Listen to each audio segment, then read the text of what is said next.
protesto cambial e recuperação judicial. Eu sou Marcelo Andreatta, advogado, professor universitário, licenciado e criador desse canal que pretende dividir com você conteúdos importantes de direito empresarial, especialmente de recuperação judicial. Protesto cambial em recuperação judicial, em empresa que está em recuperação judicial. Como é que fica essa questão? Olha só, eu vou apresentar aqui uma tese minoritária do ponto de vista dos tribunais superiores. Então, se você pretende aprender apenas o que já está consolidado, apenas o que já está no ordenamento jurídico ou mesmo nas posições consensuais dos tribunais superiores, talvez esse vídeo não vá lhe ajudar tanto. Agora, se você pretende entender o repertório do processo de recuperação judicial, a lógica que subjaz o protesto cambial, um tema importantíssimo de direito empresarial, se você pretende alargar os horizontes, pensando como advogado que eventualmente ingressará com um pedido de recuperação judicial, talvez esse vídeo seja muito relevante, razão pela qual eu convido você a ficar comigo. Olha só, a questão é a seguinte: a empresa ingressa em recuperação judicial e tem contra si inúmeros protestos lavrados. Mais que isso, os protestos lavrados são de créditos que a empresa reconheceu quando do pedido em juízo do deferimento do processamento da recuperação judicial. O juízo deve ou não deve sustar estes protestos? Olha só, primeira questão. Atualmente, nos tribunais superiores tem-se o entendimento que esta primeira fase do processo de recuperação judicial, a fase postulatória, quando a empresa faz o pedido para ingressar nesse regime recuperatório, nesta primeira fase não se deve fazer a sustação dos protestos. Entendem os tribunais que, este momento, o crédito continua ígito, a dívida, melhor dizendo, continua ígida e o deferimento da recuperação judicial não deve obstar uma restrição no sentido que o protesto cambial promove. E esse é um entendimento mais ou menos hegemônico, ao menos nos tribunais superiores. Por que eu reitero tribunais superiores? Porque várias decisões de primeiro grau deferem a sustação de protestos. E em muitas situações não existe recurso, não é feito recurso dessa decisão. Bom, entretanto, os tribunais superiores assim entendem e nesta primeira fase, normalmente, o juízo não defere o pedido de sustação de protestos. E após a homologação do PRJ, ou seja, na segunda fase do processo de recuperação judicial, quando foi apresentado o plano foi aprovado na forma da Lei 11.101 e homologado pelo juiz, ou seja, através da novação propiciada pelo PRJ, pela aprovação do PRJ, aí sim se sustam os protestos, visto que ocorreu a famosa novação sui generis. Perfeito? Esse é um entendimento, de algum modo, hegemônico nos tribunais superiores e é contra esse entendimento que eu quero aqui argumentar e quero que você entenda a razão. Olha só, quando a empresa ingressa em recuperação judicial, nós estamos no pior cenário em que a empresa já enfrentou. Nesse cenário, o socorro em juízo, o socorro que significa o pedido de RJ, importa no ingresso da empresa em um regime recuperatório. E esse regime recuperatório, inspirado no artigo 47 da Lei 101, o artigo 47 que preconiza a preservação da empresa, esse regime recuperatório deve criar condições para o seu soerguimento. O protesto constitui-se em restrição impeditiva absoluta de crédito. Do ponto de vista comercial, o protesto tem o sentido, primeiro, de publicizar o débito. Segundo, então, primeiro, publicizar o débito. Segundo, tem o sentido de interromper eventual prescrição. E terceiro, tem o sentido lógico de provocar o devedor a fazer o pagamento desse passivo. Então, vê bem, vamos analisar qual é o objetivo do protesto cambial. O primeiro objetivo é publicizar que essa empresa está em débito. O segundo objetivo é uma precaução, em relação à eventual prescrição deste crédito. Perfeito? E o terceiro é criar um tensionamento com o devedor para que o devedor busque arcar com este compromisso. Estes três objetivos do protesto cambial são contemplados quando do pedido de recuperação judicial. Quando a empresa ingressa no regime recuperatório e pede ao juízo o deferimento da recuperação judicial, a empresa, quando o faz, também publiciza o débito, também demonstra que não tem condições de pagar esse débito, porque se tivesse condições não estaria em recuperação judicial. E por último, o pedido de recuperação judicial suspende contra a empresa todas as dívidas, a execução das dívidas que ela possui. Por quê? Porque a recuperação judicial importa em um regime concursal, em um concurso forçado de credores. Portanto, todos os objetivos do protesto cambial são satisfeitos com o ingresso da empresa em recuperação judicial. Mas infelizmente, boa parte do Poder Judiciário não entende assim e mantém a restrição cadastral decorrente do protesto cambial rígida mesmo quando do processamento da recuperação judicial.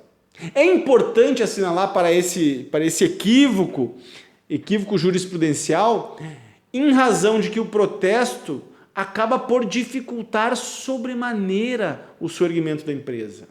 O protesto cambial tem o condão de, em algumas circunstâncias, impedir o soerguimento da empresa. Porque vê bem, algo que eu mencionei há pouco e agora eu quero registrar novamente com mais ênfase.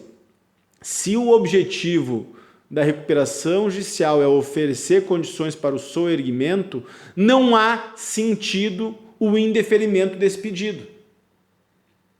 E não há sentido porque, como eu há pouco mencionei, o protesto cambial constitui-se em restrição impeditiva absoluta de crédito. Eu vou repetir.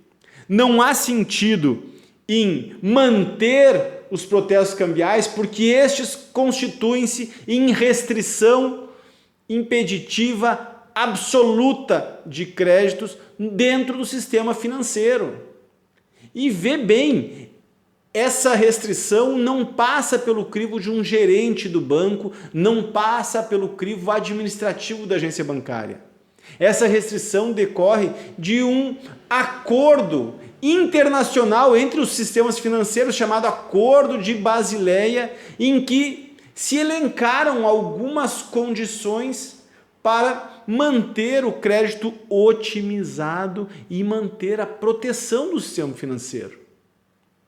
No Acordo de Basileia está preconizado que empresas com restrições e protestos contra si lavrados não podem tomar crédito. Não é bem assim a forma descrita no acordo, mas esse é o espírito. E é por isso que, por mais que você, em alguma circunstância, tenha uma relação excelente com o sistema financeiro, com um banco, com um gerente, se você tiver um protesto lavrado, você não vai conseguir alcançar crédito. Não será liberado qualquer crédito. E nós que atuamos nessa área específica sabemos que, por vezes, o gerente do banco tem um cliente excepcional e esse cliente excepcional é, por vezes, impedido de operar por uma restrição indevida. É essa a importância do protesto. O gerente não consegue operar com o cliente, sabendo que o cliente é um excelente player do mercado, exatamente por uma restrição cadastral decorrente pelo protesto cambial. O que isso quer dizer? Que o protesto lavrado impede, ou seja, uma restrição impeditiva absoluta, impede o banco de operar com esse player. O que eu quero chamar a atenção nesse vídeo, tentando demover essa resistência, inclusive de parte do Poder Judiciário, é que essa restrição não faz qualquer sentido em um processo de recuperação judicial.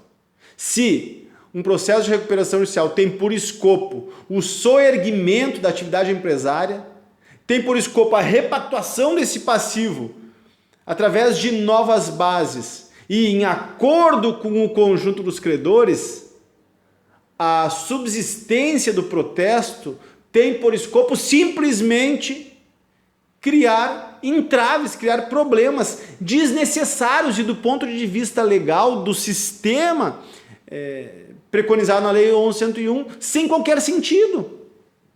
Por quê? Porque quem lavrou esses protestos está no quadro de credores que vai deliberar sobre a recuperação ou não da empresa, vai deliberar sobre o PRJ.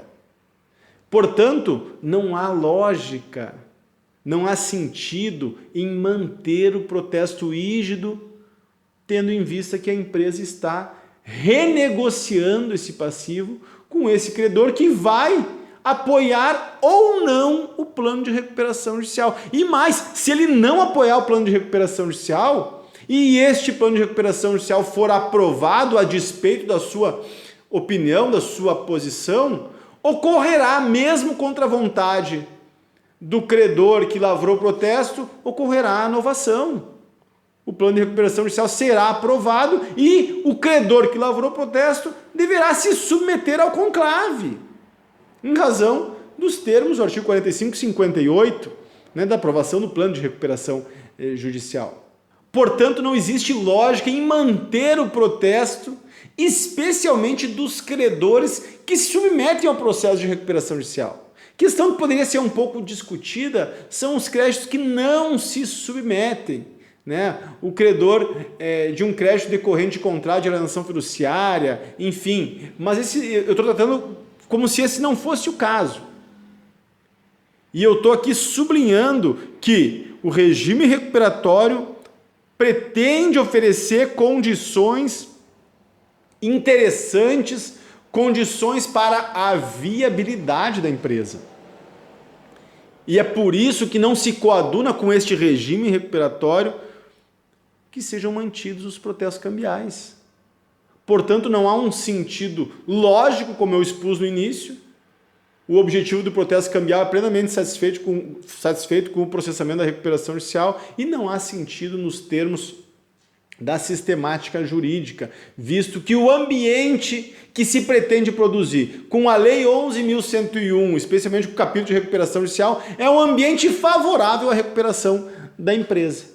Neste ambiente favorável à recuperação da empresa e utilizando como crivo analítico, como crivo principiológico de análise desse pedido, o princípio da preservação da empresa, não há sentido no indeferimento da sustação dos protestos, visto que manter estes protestos significa manter condições precárias, condições ruins para o soerguimento da empresa.